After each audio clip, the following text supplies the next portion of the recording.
ইরানের 90% মিসাইল ও অস্ত্র এখনো সচল। বিস্ফোরক তথ্য নিউ ইয়র্ক টাইমসের। হরমুজের দখল বাড়ালো তেহরান, কোণঠাসা কি ট্রাম্প? ইরানের মাটিতে শুধু আমিরাত নয়, সৌদি আরবে গোপনে হামলা চালিয়েছিল জানানো রয়টার্স। মুসলিম বিশ্বাসঘাতকদের কি ছাড় দেবে তেহরান? 35,000 কিলোমিটার পাড়ি দিতে সক্ষম দূরপাল্লার মিসাইল শয়তান 2 মোতায়েন করল রাশিয়া। এটি কি পশ্চিমাদেরকে পুতিনের হুমকি? তেহরানের প্রস্তাব নিয়ে ট্রাম্পের তামাশা, পারমাণবিক বোমা তৈরির পাল্টা হুঁশিয়ারি। ইরানের যুদ্ধ বিমান কি পাকিস্তানে? কাঁটা দিয়ে কাঁটা তোলার কৌশলে ইরান, পাল্টে যাবে সামরিক ভারসাম্য। কিভাবে আশা জাগাচ্ছে রিভার্স ইঞ্জিনিয়ারিং? অ্যাকশন মোডে তামিলনাড়ুর নয়া মুখ্যমন্ত্রী, নতুন নির্দেশনায় তোলপাড়। আলোচনায় কেন মসজিদ মন্দিরের মতো ধর্মশালা? শান্তি চুক্তি প্রত্যাশী যুক্তরাষ্ট্র আর ইরানের শীর্ষ নেতারা আবারও সংঘাতের হুমকি দিতে শুরু করেছেন। এতে ক্রমেই বাড়ছে ইরানে পারমাণবিক হামলার গুরুতর আশঙ্কা। ট্রিগারে আঙুল আছে উল্লেখ করে ওয়াশিংটনকে শুধু সতর্ক করাই নয়, প্রয়োজনে পারমাণবিক বোমা বানানোর হুমকি দিয়েছে তেহরান। এমন অবস্থায় হতাশাগ্রস্ত যুক্তরাষ্ট্রের প্রেসিডেন্ট ডোনাল্ড ট্রাম্প আবার হামলার নির্দেশ দিয়ে বসতে পারেন উল্লেখ করে বিশ্লেষণী প্রতিবেদন প্রকাশ করেছে একাধিক মার্কিন গণমাধ্যম। এদিকে রাওয়ালপিন্ডিতে ইরানের যুদ্ধ বিমান লুকানোর অভিযোগ উঠেছে মধ্যস্থতাকারী পাকিস্তানের বিরুদ্ধে। কি জবাব দিল ইসলামাবাদ? কোন দিকে এগুচ্ছে ইরানের যুদ্ধবিরতির ভবিষ্যৎ? বিস্তারিত সঞ্জিদা ইসলাম তন্নির রিপোর্টে। 4 দিন পর্যালোচনার পর যুক্তরাষ্ট্রের পাঠানো সমঝোতা স্মারকের জবাবে ইরানের পাল্টা শান্তি প্রস্তাব পুরোপুরি অগ্রহণযোগ্য ঘোষণা করে দিয়েছেন আগেই। এবার ইরানে চলমান যুদ্ধবিরতি নিয়ে উপহাস করলেন মার্কিন প্রেসিডেন্ট ডোনাল্ড ট্রাম্প। বলেছেন, তেহরানের অযৌক্তিক শর্তের কারণে যুদ্ধবিরতি এখন লাইফ সাপোর্টে। এখানেই শেষ নয়, ইরানে আরো বড় আগ্রাসন শুরুর ইঙ্গিতও দিয়েছেন মার্কিন প্রেসিডেন্ট। বরাবরই ছেড়ে দেওয়ার পাত্র নয় ইরান, যে কোনো ধরনের আগ্রাসনের দাঁত ভাঙা জবাব দেওয়ার হুঁশিয়ারি দিয়েছেন ইরানের পার্লামেন্টের স্পিকার বাঘের গালিবাফ। বলেছেন, যুদ্ধ বন্ধ করতে ওয়াশিংটনের তরফ থেকে পাঠাতে হবে যৌক্তিক প্রস্তাব। তবে কি শান্তি চুক্তির খুব কাছাকাছি পৌঁছেও শেষ পর্যন্ত ব্যর্থ হলো যুক্তরাষ্ট্র ও ইরান? ভেস্তে গেল মধ্যস্থতাকারী পাকিস্তানের সব চেষ্টা? শিগগিরই কি আবার যুদ্ধ শুরু হবে? গত সপ্তাহে মধ্যস্থতাকারী পাকিস্তান জানিয়েছিল শান্তি চুক্তিতে পৌঁছানোর খুব কাছাকাছি রয়েছে যুক্তরাষ্ট্র ইরান। এক পাতার সমঝোতা স্মারক সই হতে পারে বলেও জানিয়েছিল পাকিস্তানের দুটি সূত্র। শেষ পর্যন্ত ঐক্যমতে পৌঁছানোর পরিবর্তে আবারও মতবিরোধে জড়িয়েছে শান্তি চুক্তির প্রধান দুই পক্ষ। সমঝোতা স্মারকের বিষয়ে তেহরানের প্রতিক্রিয়া নিয়ে বিদ্রূপ করেছেন মার্কিন প্রেসিডেন্ট ট্রাম্প। বলেছেন, যুদ্ধবিরতিকে ইরান সবচেয়ে দুর্বল অবস্থায় টেনে নিয়ে গেছে। এই মুহূর্তে যুদ্ধবিরতি অবিশ্বাস্যভাবে দুর্বল। ডাক্তারি ভাষায় বলা যায় ম্যাসিভ লাইফ সাপোর্ট। পরিস্থিতিটা এমন যেখানে ডাক্তার এসে বলেন, স্যার, আপনার প্রিয়জনের বেঁচে থাকার সম্ভাবনা মাত্র 1%। এর জন্য ইরান দায়ী। তারা শান্তি প্রস্তাবের জবাবে আমাদের কাছে যে আবর্জনা পাঠিয়েছে, আমি সেটা পুরোটা পড়িনি। এটা পড়া মানে সময় নষ্ট করা।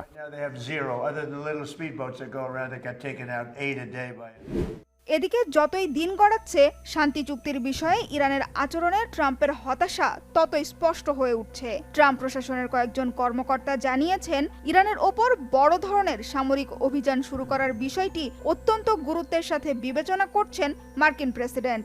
আবার যুদ্ধ শুরুর শঙ্কার মধ্যে সংযুক্ত আরব আমিরাতে আকাশ প্রতিরক্ষা ব্যবস্থা, আয়রন ডোমের ব্যাটারি স্থাপন আর সেগুলোকে পরিচালনার জন্য সেনা পাঠিয়েছে ইসরায়েলের বেনিয়ামিন নেতানিয়াহু সরকার। যদিও নতুন করে হামলা শুরুর শঙ্কার মধ্যেও নির্ভীক ইরান, যুক্তরাষ্ট্রকে বিস্ময়কর জবাব দিতে প্রস্তুতির কথাও জানিয়েছে তেহরান। সামাজিক মাধ্যমে দেয়া সতর্ক বার্তায় দেশটির পার্লামেন্টের স্পিকার বাঘের গালিবাফ জানিয়েছেন, শত্রুদের দাঁত ভাঙা জবাব দিতে ট্রিগারে আঙুল রেখে প্রস্তুত ইরানের সেনারা।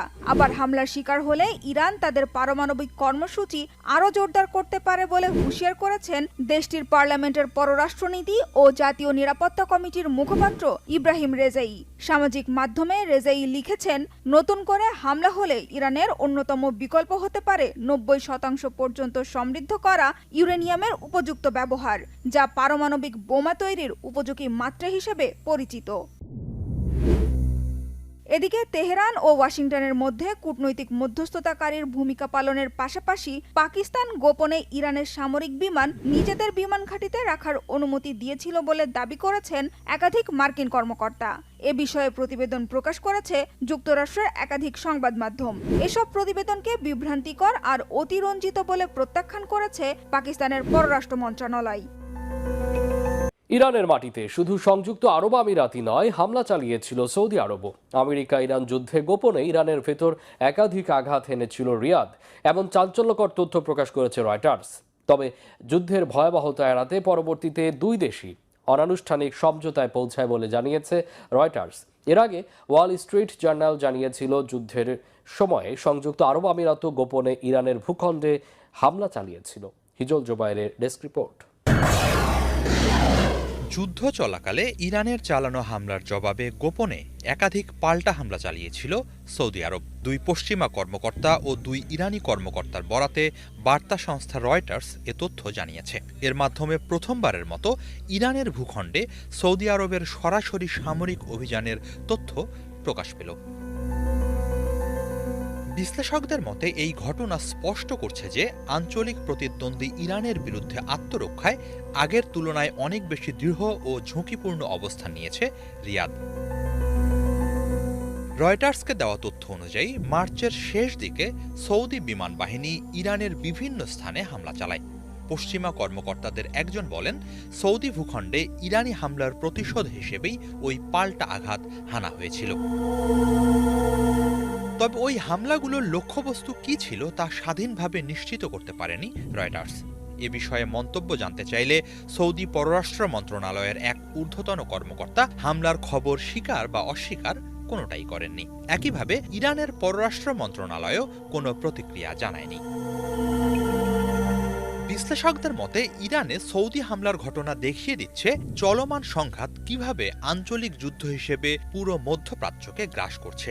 যুক্তরাষ্ট্র ও ইসরায়েলের হামলা শুরুর পর থেকেই ইরান ধারাবাহিকভাবে মিসাইল ও ড্রোন হামলা চালায় উপসাগরীয় 6 দেশের ওপর। কেবল মার্কিন সামরিক ঘাঁটি নয়, এসব দেশের বেসামরিক এলাকা, বিমানবন্দর ও তেল শোধনাগারও হামলার লক্ষ্যবস্তুতে পরিণত হয়।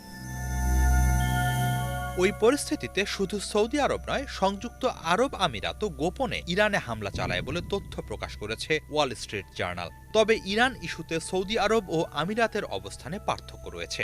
আমিরাত তুলনামূলক বেশি কঠোর অবস্থান নিয়ে প্রকাশ্য কূটনৈতিক যোগাযোগ এড়িয়ে চললেও সৌদি আরব সংঘাত নিয়ন্ত্রণে রাখার চেষ্টা করেছে। রিয়াদে নিযুক্ত ইরানি রাষ্ট্রদূতের মাধ্যমে তেহরানের সঙ্গে নিয়মিত যোগাযোগও বজায় রেখেছিল সৌদি কর্তৃপক্ষ। ইরানি ও পশ্চিমা কর্মকর্তাদের সূত্র মতে হামলার বিষয়ে আগেভাগেই ইরানকে অবহিত করেছিল সৌদি আরব। এরপরই উত্তেজনা প্রশমনে শুরু হয় নিবিড় কূটনৈতিক তৎপরতা।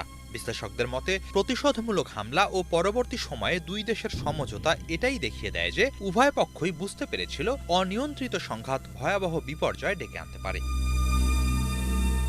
রয়টার্স জানিয়েছে 7 এপ্রিল ওয়াশিংটন ও তেহরানের মধ্যে বৃহত্তর যুদ্ধবিরতি কার্যকর হওয়ার আগের সপ্তাহেই সৌদি আরব ও ইরানের মধ্যে অনানুষ্ঠানিক সমঝোতা হয়েছিল। এক ইরানি কর্মকর্তা বলেন, এই সমঝোতার উদ্দেশ্য ছিল শত্রুতা বন্ধ করা, পারস্পরিক স্বার্থ রক্ষা এবং সংঘাতের বিস্তার ঠেকানো। এরই মাঝে আরব নিউজে প্রকাশিত এক নিবন্ধে সৌদি আরবের সাবেক গোয়েন্দা প্রধান প্রিন্স তুর্কি আল ফয়সাল লিখেছেন, ইসরায়েলের দিক থেকে ইরান ও সৌদি আরবের মধ্যে যুদ্ধ উস্কে দেওয়ার কোনো পরিকল্পনার অংশ হতে চায়নি রিয়াদ। তার মতে এমন সংঘাত পুরো অঞ্চলকে ধ্বংসযজ্ঞে নিমজ্জিত করত, বিপুল প্রাণহানি ঘটাত এবং তা ইসরায়েলের আঞ্চলিক প্রভাব আরও বাড়াত। আবার নয়া ভাইরাস সংক্রমণের খবর তোলপাড় বিশ্ব। নাম তার হান্টা ভাইরাস। সম্প্রতি প্রমোদতরীতে এই ভাইরাসের একাধিক মৃত্যুর খবর ছড়াচ্ছে আতঙ্ক। অনেকের মনে প্রশ্ন, এটি কি কোভিড-19 মতো প্রাণঘাতী মহামারী? এটি কিভাবে সংক্রমিত হয়, এর লক্ষণ আর বাঁচার উপায় কি? ইমরান মাহমুদের ডেস্ক রিপোর্ট। বিশ্বজুড়ে চোখ রাঙানি দিচ্ছে আরও একটি প্রাণঘাতী ভাইরাস, নাম হান্টা ভাইরাস। বিশেষ করে নেদারল্যান্ডের একটি প্রমোদতরীতে এই ভাইরাসের আক্রমণ ছড়িয়ে পড়ার পর সাধারণ মানুষের মনে নানা প্রশ্ন ও শঙ্কা দানা বেঁধেছে। অনেকেই ভাবছেন আবারও বিশ্ব স্থবির হয়ে পড়বে এক মহামারীর কারণে। সত্যি কি একটা গ্লোবাল প্যান্ডেমিকের দিকে যাচ্ছে বিশ্ব? হান্টাভাইরাস মোটেও নতুন কোনো রোগ নয়। এটি প্রথম সবার নজরে আসে 1950-এর দশকে কোরিয়ান যুদ্ধের সময়। দক্ষিণ কোরিয়ার হান্টার নদীর নাম অনুসারে এর নামকরণ করা হয়েছিল হান্টাভাইরাস। এটি মূলত এমন এক ধরনের ভাইরাস যা ইঁদুর বা এই জাতীয় বন্যপ্রাণীর মাধ্যমে ছড়ায়। আমেরিকার সেন্টার ফর ডিজিজ কন্ট্রোলের তথ্য অনুসারে যুক্তরাষ্ট্রে 1993 সালে এই ভাইরাসের একটি প্রাদুর্ভাব দেখা দিয়েছিল। তবে বর্তমান সময়ে কেন আবার এর বিস্তার বাড়ছে তা নিয়ে পরিবেশ বিজ্ঞানীরা বেশ চিন্তিত। দ্য গার্ডিয়ানের একটি প্রতিবেদনে বলা হয়েছে যে বিশ্বজুড়ে জলবায়ু পরিবর্তন বা গ্লোবাল ওয়ার্মিংয়ের কারণে এই ভাইরাস বহনকারী প্রাণীদের বিচরণ ক্ষেত্র বদলে যাচ্ছে। অতিরিক্ত গরম বা অসময়ে বৃষ্টির কারণে ইঁদুর জাতীয় প্রাণীরা মানুষের বসতির কাছাকাছি চলে আসছে। ফলে মানুষের সাথে এদের সংস্পর্শ বেড়ে যাওয়ায় তৈরি হচ্ছে সংক্রমণের ঝুঁকি। গবেষকরা বলছেন ভাইরাসটি কোভিড-19-এর মতো হাঁচি কাশি থেকে ছড়ায় না। সাধারণত ইঁদুরের লালা, মল বা মূত্র থেকে এই ভাইরাস ছড়ায়। যদি এই বর্জ্যগুলো শুকিয়ে ধুলোর মতো বাতাসে ওড়ে এবং মানুষ সেই বাতাসে শ্বাস নেয় তবে সে আক্রান্ত হতে পারে। একে বলা হয় অ্যারোসল ট্রান্সমিশন। এছাড়া কোনোভাবে আক্রান্ত ইঁদুর কামড় দিলে বা এদের স্পর্শ করা কোনো খাবার খেলেও মানুষ অসুস্থ হতে পারে। WHO প্রতিবেদন মতে সম্প্রতি একটি জাহাজে এই ভাইরাসের ক্লাস্টার বা গুচ্ছ সংক্রমণ দেখা গেছে, যা মূলত সেখানে ইঁদুরের উপস্থিতির কারণে ঘটছে বলে ধারণা করা হয়েছে। আক্রান্ত হওয়ার পর শুরুতে সাধারণ জ্বরের মতো লক্ষণ দেখা দেয়, যেমন প্রচণ্ড জ্বর, মাথা ব্যথা, শরীর ব্যথা এবং অনেক সময় পেট খারাপ বা বমি হতে পারে। তবে এর বিপজ্জনক দিক হলো কয়েকদিন পর রোগীর শ্বাসকষ্ট শুরু হতে পারে। হান্টাভাইরাস সরাসরি ফুসফুস এবং কিডনিকে আক্রমণ করে, আর সময়মতো চিকিৎসা না পেলে রোগীর মৃত্যুও হতে পারে। অনেকের মনে প্রশ্ন জাগছে, এটি কি কোভিডের মতো বড় কোনো মহামারী ঘটাতে পারে?